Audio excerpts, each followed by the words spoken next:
Good day guys, and welcome to my YouTube channel.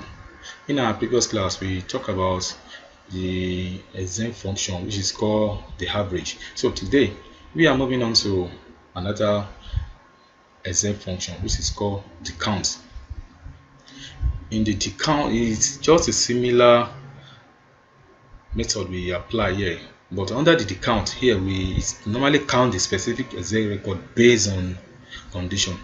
There are many type of count functions in an Excel. Here we are working on the count functions. So let's get started. So let me first of all make a category here. Now let me copy this. I'll be able to make a category. So now let me make a conditions now.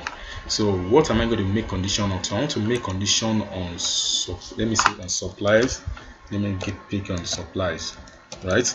So now after getting the total, we want to make it the condition whereby my supplies where my category is equal to supplies.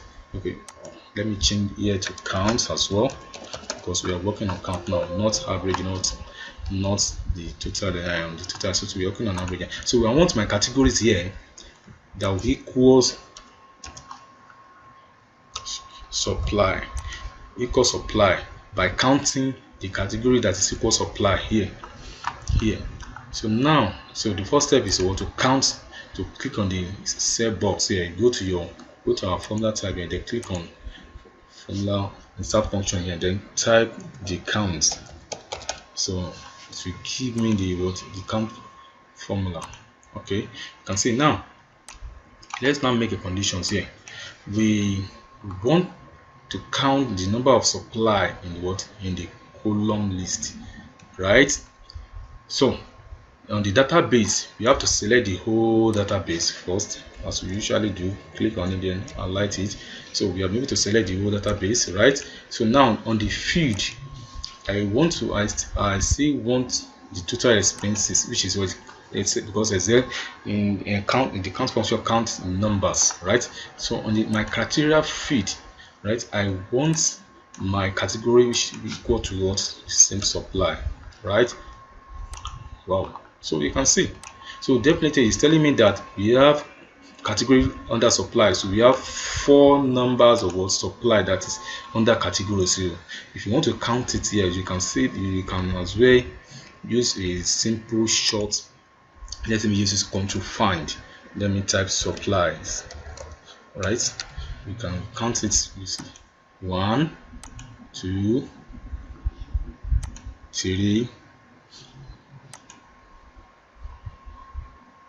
Hold on. Okay, I think I have made.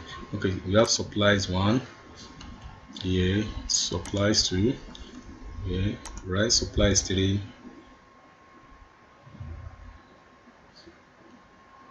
Another supplies 4. You can see. So we have 4 supplies on this category that we can easily count by the use of count functions.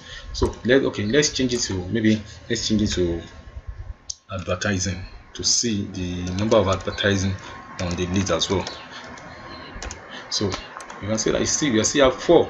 So we are able to dynamically count a group of record based on condition which we have. So you can see, so you can work around the various database function in an Excel, which are the sum, the average, and the count, and make use of it. It's very simple. You can work it around and try it out. Bye, and don't forget to subscribe to my YouTube channel that keep giving you the updated and more dynamic Excel functions.